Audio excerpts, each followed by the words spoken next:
see you looking out your window. I see you looking out your window.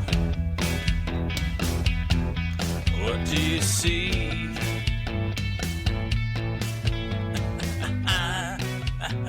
Wondering what you're thinking. Wondering what you're thinking. What can it be?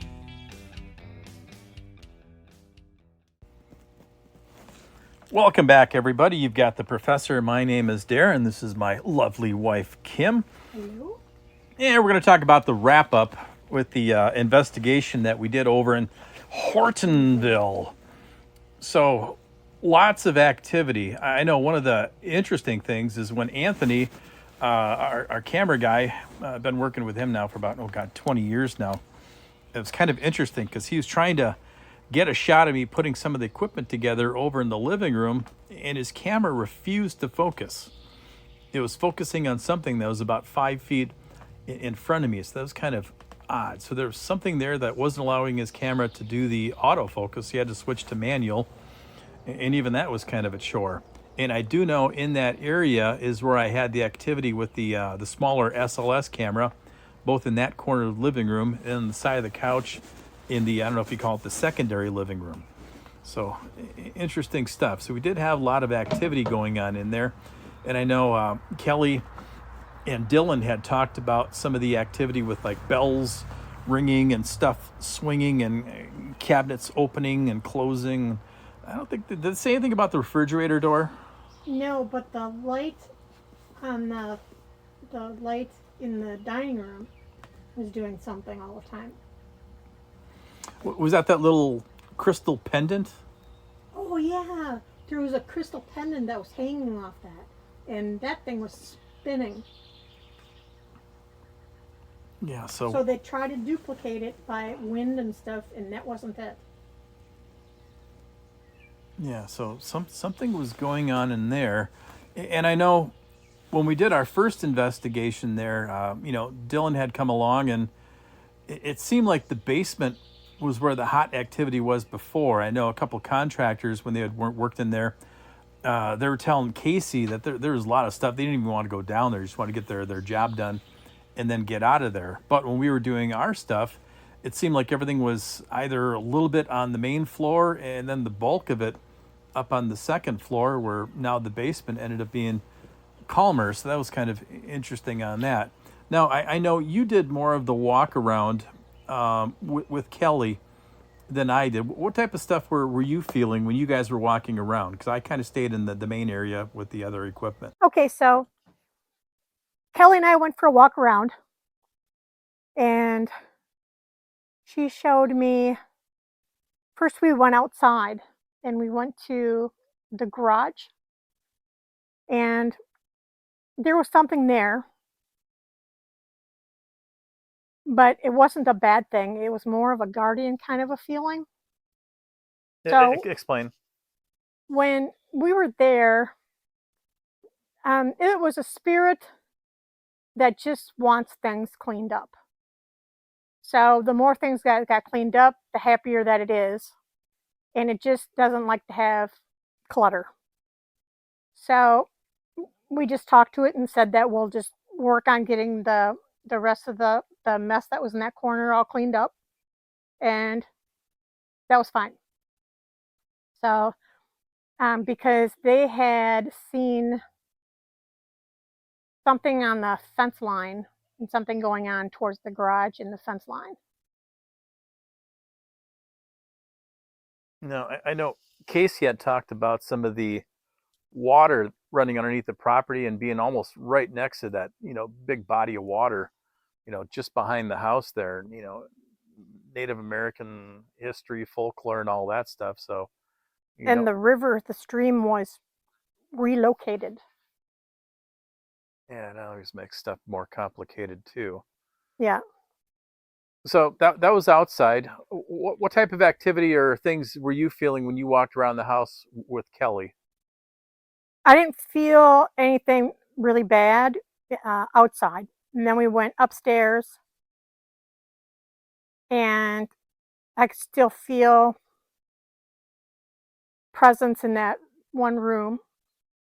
Is that the original bedroom? That scary bedroom, the one that it was it made you feel really sad. Now, is that the room where we had the portal behind the Yep, mirror? that's the room. Okay, and I believe she said that that was the main bedroom, and she no longer slept there. She went to the other bedroom, Yep, and but she's been feeling better after that. yep, that room drains you, and you feel like regret and depression and sadness. It's just a really bad. And to breathe in there, it's like, see, I'm an asthmatic, and for me to be in there was a lot like being around a campfire, only getting trapped in the smoke in your face is really bad, or a really bad high pollen day. I mean, it was almost suffocating being in that room. Um, we both felt the activity in the bathroom, and I explained that I was seeing activity from the bathtub shower to the vanity sink and the toilet. I said, so what I'm seeing is I'm seeing manic shower, look at yourself, shower, look at yourself, throw up. And in the shower, she says, I was taking showers constantly. Yeah, I know it was odd that the meters, the EVP meters, were going crazy, on that shower head. Mm-hmm. You know, now it's the material. I don't know, but it was odd. You can move it away, come back, and then the meters would kick in, and then, like you said, you got the vanity where the mirror was. That was another one, and then the toilet was kind of next to where that little closet was for the towels and stuff. So it's kind of like a triangle in that room, which is kind Yep, of it was a spooky. triangle. It was heavier from the shower to the vanity than it was from the shower to the vanity to the toilet. It was more like 6 to 8 running from the shower to look at yourself in the mirror and then back into the shower. But then it would skip to the I could see the pattern. I could see the energy pattern. It was really weird. Yeah, definitely heavy presence in that house. And like I said, they talked about the activity previous to that in the basement, and we had nothing going on down there. We had the couple spots in the main area, and really not a lot of activity in the kitchen where they had stuff going on before. And then we had a lot of things going on the second floor. We had the bathroom, those three spots in the bathroom. We had that portal, right behind the mirror. So we removed the mirror, and it was still there. So it had nothing to do with the glass, because sometimes it can be an object. And then that last bedroom across the way, we had that area on the floor. And so I checked the floor to make sure that we had no electrical wiring going through there. And there's no wiring there. So it was just right dead middle of that floor. There's no ceiling fixtures underneath, and for a lamp downstairs. Just odd. The other thing was Mindy and I went through that closet. That closet kept going crazy. So she would pull the clothes and we'd run the meter. And if it said, yep, we threw it on the floor. Oh, now And you're to the saging part of it. that was prior to the saging. Prior to the saging, so you're getting So activity on the we're clothes getting before that. ready. We're getting ready for saging, but we wanted to pull any negative activity out of it. And the big thing is the piles of clothes that we pulled out, primarily all of them were red, color red.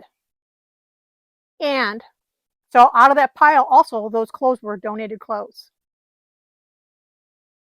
Yeah, So you don't know where they came from. And downstairs, remember when I told you I walked into the house and I kept getting pulled into that room, and there was that beautiful trunk? That Oh, was from the 1800s. Okay. And she wanted that gone. And I said, no, you don't want to get that gone. I said, there's something in there, so we need to figure out what it is. Well, when we opened it up, and it was red cloth, there was red stuff. Once we got the red stuff out, there was nothing going on. It was all about the color red. Yes, interesting. And she had something in her past with something with red. So a red was a trigger. Yeah, because when we did the interview with her, she mentioned a couple things on that too. So it was interesting. It would be red. So the trunk, yeah, removing that item, and then was able to keep the trunk in the house, which is nice. Yeah, there's red markers, red crayons. There was a red. Oh, there was also a kid's red sleeping bag. So we pulled that out. Oh yeah, those rolled up in the bottom of the Yep. trunk. So we pulled that out. So anything that would trigger something, we pulled it out. So that worked out really well too. So that was pre-saging is what we did. And we also, for the saging, we also made sure that that was open and we saged in there to make sure that there was nothing there. Yeah, 'cause I know when I was talking with Kelly on the interview portion of this, she had talking about some bones and items that they had found either in the registers rolled way in, like, it could be chicken bones, food bones, or, you don't know what else was going on before that. And then also some old Hot Wheels cars that they had found in the backyard in the dirt. And a couple of those, I think, ended up in the registers also. So lots of interesting items. Like you said, it came from the outside in, and then you had the color red. So then when we got all the equipment going, and then you guys decided to start doing the saging, why don't you explain to the process of the saging, what we're trying to accomplish doing that?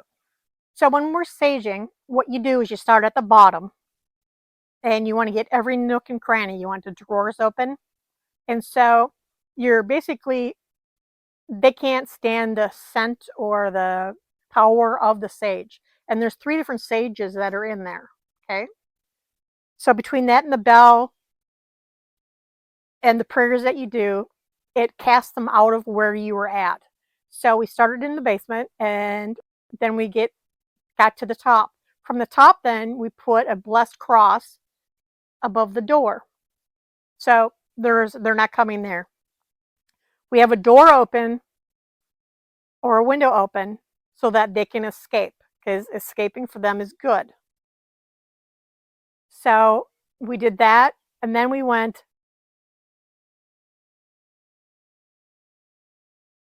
Oh, then we went into the living room and we went to the far end where the trunk was. So we opened up the trunk and we saged in there, and then we came around and then we put another cross, the crucifix or whatever, in areas so they can't cross. Then we made our way upstairs. We had the window. Now, meanwhile, not to cut you off, but I know my batteries, when we run high definition, will normally go about 75 minutes. So at this point, we were doing pretty good. So we've got through the basement relatively quick. We got through the first floor, which was, like you said, the 2 living rooms, the trunk, made our way through the kitchen, and then making our way upstairs. That's where we started running into a little bit of a problem with time.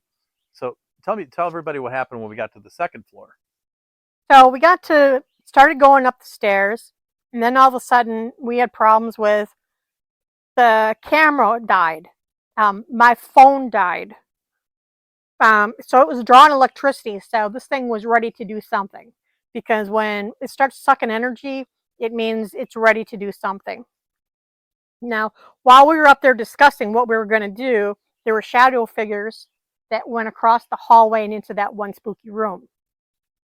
So, and we cast out of everything, and then we ended in the spooky room.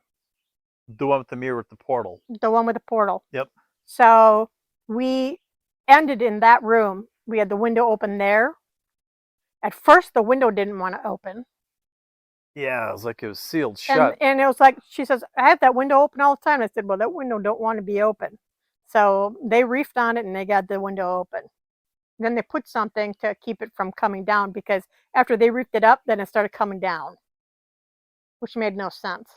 So they got it up and then they put, I don't know, books or something in the way so it wouldn't do anything stupid. Now, prior to that, though, the room before that, the other hotspot bedroom, you guys were having a problem with a lot of the pictures and stuff that were on that bed, remember? Oh, yeah. So there were, what it was is the EVPs were going off in a book, and when I was talking to it, it talked about a book and some writings. Well, they were drawings, and so we had with the EVP, we could figure out what was going on, and the beautiful pictures this gal drew. Oh my goodness, she's quite the artist. But we did the saging on that, and it made more sense when the EVP had been going off. So we want to make sure that we sage that stuff to cleanse that. And there was a couple pictures that it just didn't want to go away. And then when we were up there, well, I'm going to back up. Prior to when we were ready to sage, that creature got inside of me, and it froze me to one spot. And fortunately, there was my cousin Mindy, and there was the other gentleman, I don't recall his David. name. David.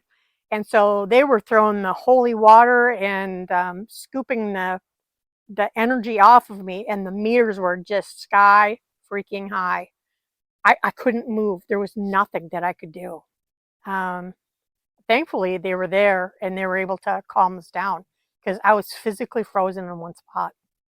It It was without a doubt experience. the most intense I've been hit with the freezing energy. And I basically, I couldn't talk, I couldn't nothing. I was just frozen, and my skin was ice cold. Yeah, I know the flurry got some interesting readings as far as, everything else being at that like 97, 100 degree mark, and then about 40 degrees difference on your elbows, and I think one of your knees. So interesting. Now, So, I know after you guys had done all of the pictures and stuff like that, it's like there was no more activity. The meters were zero. But if I recall, you guys carried 2 pictures that you couldn't get the stuff off of into the last room, didn't you? yep.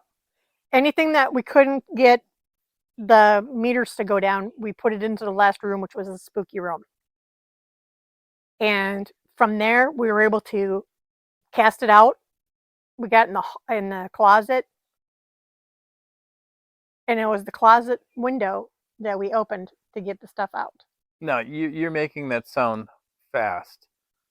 Explain how many red items were in that closet. I think that closet. She had more clothes than I do, and I have a lot of clothes. That closet took 40 minutes. Yep. That was a lot of sage, a lot of ringing of the bell and chimes, and oh my goodness, it was mostly all red clothes. I think I should have done a Sam and Dean and just recorded the prayer, and I could just looped it, kept playing it back, because my vocal cords were tired at that point. But when you were done, you had no readings in the room with the pictures. You had no readings with that closet, and then all of those items were in a pile. And then the theory was put those in a bag and put those through the window, and then seal the window. Yep. So those got bagged up and they got thrown out the window, because right below that is right where their trash cans are. It was a perfect spot. It was a perfect spot for it. So that's what they did with that. And that worked out really well. So after we had saged the place, that awful feeling that was in that room was gone. And the guy had done this prayer for all of us, and I felt so much better, because I had this creature attached to me for a long time, and they made it go away. And between they had that special oil, that holy oil. So he did the holy oil and the holy water and something else and those prayers to get it off of me, and because the meters were going sky high on me. And finally they got that creature or spirit or whatever you want to call it off of me, because it was intense. Yeah, so I know they had saged the house. after we did our initial investigation, and so Dylan and Kelly had gone back in, and they were got to do some shopping. So all the cabinets were still open from the saging that they did. When they came back, all the cabinets were closed. Yep. So, Oh, but so once again, you got the kind ones, you got the mean ones. I think that was just kind of pranky. So, no huge deal, but once again, it was still there. And then I know after we wrapped up our saging and the blessing and all of that, in the call afterwards, it sounded like the house was normal. Kelly was sleeping, and there were no issues going on. So, I mean, hopefully. yeah, the house was blessed, so I believe everything is going okay. And they said that they'd get a hold of us again if there's a problem, and then we'd come sage again. Yeah. I mean, we could bring the meters and see what's going on. And typically we give it like 6 months unless, we get a call something else is going on. Mm-hmm. But so far, no call, and it's been a bit. So. And I've heard from Mindy, and she said everything's calm so far. So good. This is a good thing. So I believe that what I believe is the demonic spirit has been cast away. So that's good. Yeah. So now time will tell. And from here, I think we're going to make our way up to Escanaba. And so what a deal that was. Wait till you see the stories that happened there. It's like, it's so wild. Not even I could come up with this. It's just wild. Can't script it, can't write it. All we can do is document what happened. So that'll be our next series of podcasts. So hope you guys enjoyed. And remember, it's always an adventure. Take care.